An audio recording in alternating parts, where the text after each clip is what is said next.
Hey mate, do you find every time you do a barbell back squat, you get back pain or your back flares up? Well, today I'm going to help you out with that and give you 3 great alternatives to barbell back squatting so that you can get back in the gym quicker and start making gains. Let's check it out.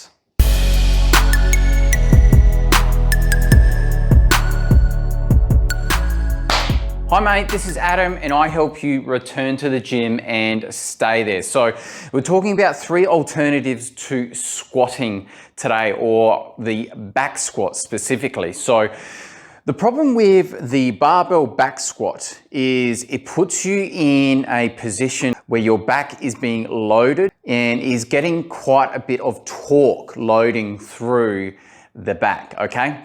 So we're going to go through 3 different ways to squat where we're not getting that much loading through the spine, particularly through the lower back. So all these exercises that we're going to be today is going to produce, I suppose it's going to be, most of the stuff is going to keep your spine in more of an upright position where it can stay stacked. Because the more we do a squat where we have to lean forward more, it means our back is in a more of a compromising position, okay? There's nothing wrong with a back squat, but if you've got pain or issue, generally squatting in a position where you're leaning forward like this is going to be a lot harder than if you're squatting nice and tall with more of an upright posture, okay? So with that being said, the easiest way to think about it, we're just gonna show you 3 exercises that work your back a little bit easier than a barbell back squat where you have to lean over more, okay? So the first exercise we're gonna go through is the front squat or goblet squat. Any of these as we're going through, you'll notice that I'll always go through that. You can always turn them into a box squat, okay? And I'll explain that further. Generally, you wanna grab a box that if you sit down on it, you're at about a 90-degree difference, okay? So if I sit down on the end here, so usually I'd sit on the corner. This is a little bit high for me personally. So what we're doing is, the whole idea of the box squat is that it prevents you from going to a position where your back starts to round a bit, okay? Because a lot of the time when people are doing a squat, is they squat down, squat down, squat down like that. And then as they go down, they tend to tuck under, they get a bit of a butt wink, right? So the whole idea is, if you get a butt wink at a certain portion of the squat, you can shorten the squat so that you don't go into that position of rounding. So the idea is, if I round at about, say here, and I start rounding, if I pop a box under my butt, so I'm squatting, I'm about to round, but then I get to sit down, it's going to avoid the rounding. And what I can do is reclaim my position here, poke the knees out like so, and then get back up without getting into that crappy position. So we can do that with 2 different exercises. We can do it with either a goblet squat, or we can do it with a front squat like we're going to show today. So with the front squat, we want to make sure that we pop it just where our clavicles are here. You're going to almost feel like you're choking when you do it. I'll give you 2 ways to do this one, okay? So you get the barbell here,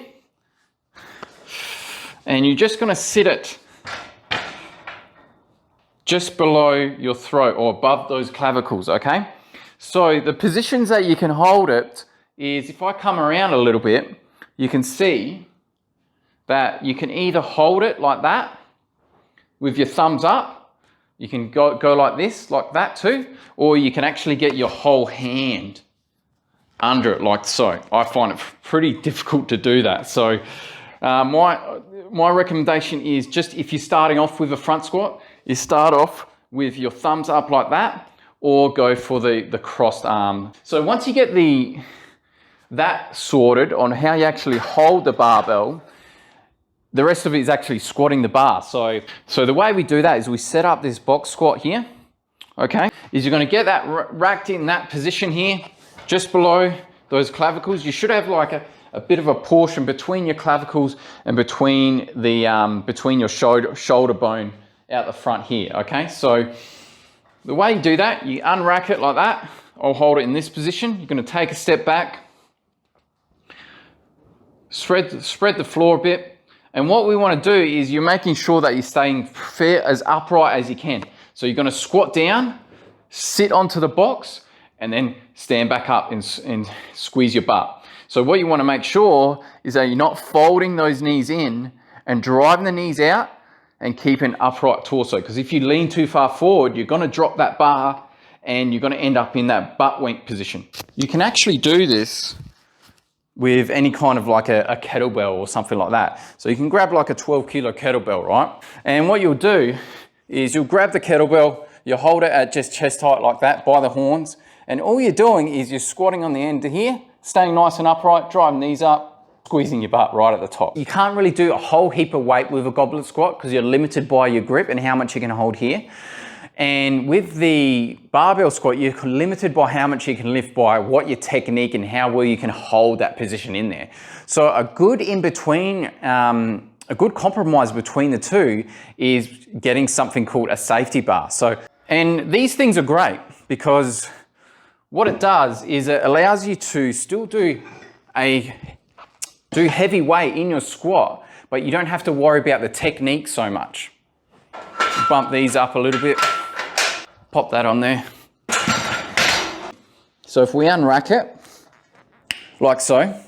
So what you can see from the angle here is if I hold that up, what that means is that's gonna keep me more in an upright position there, like so. So if I squat onto the box, like that, okay? Whereas if I pull that down, the weight tends to go behind me more rather than in front. So that's gonna make me want to sit forward into more of a barbell back squat, okay? Since we're avoiding back pain, we wanna actually hold that bar up, almost parallel to the floor, okay?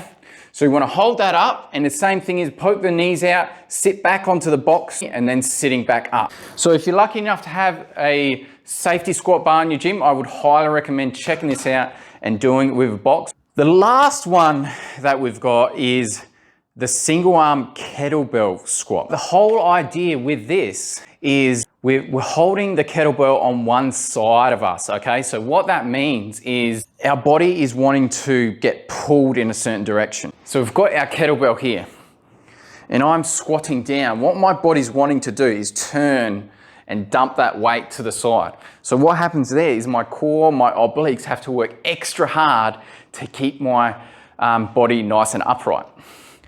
And what you'll find with the goblet squats or any of the weight where you're holding it, particularly in the front squat, is that your core has to work overtime from stopping you from basically getting into that position of collapsing, okay? Getting your core activated in any of these squats is really going to help with keeping that pain away. There's no real trick to this one. It's the same as a squat like this. So you're gonna rack the kettlebell however you want. You can hold it up like that, however you like. And you're just gonna be squatting down, driving the knees out and then squatting up. You can either have your hands out front on that. You wanna make it really hard, you can hold here, or you can do like that, externally rotate and then squat like that. Again, with this, you can add in the box squat. So the way you do that, not much, you're squatting down like that and then sitting up like so. So like I said, guys, give these a go, find out which ones work best for you. I strongly recommend that you do check out the safety squat bar if your gym does have it, and adding a box under your butt when you're doing it. The most important thing is when you're getting back into squatting and you do have back pain, particularly lower back pain, is you've got to make sure that you keep your back in a position that it likes or that is tolerant of. A lot of us have back issues, mainly because we've got a bit of sensitivity in certain positions. So the idea is when your early days of recovering from your back injury or back pain is you want to keep your back in a position where it's not going to be flared up. So for instance, some people will get more flared up when they're in a position of their butt rounding, and some people get more pain when their back is arching too much, okay? So that's why generally with these ones, where they're not putting you in a position where you're not gonna wanna arch, you're not gonna wanna tuck under so much, it's gonna be in like a safer zone. But the key is to start there and then start to branch out. Start with the easy stuff first and then slowly work back up and then work back into your barbell back squat. It's very important that you work yourself back into that. The only way to prove to yourself and your body that you're over an injury is to actually do those things that gave you pain in the first place, okay? So you've got to make sure that you do go back into those exercises, show your body that you have got over this issue so that you can move forward in your life and start doing other things. Anyway, I hope that really helps you out today. So please like and subscribe to my channel. It really helps me out. Thanks so much for watching. My name's Adam and I help you return to the gym and stay there.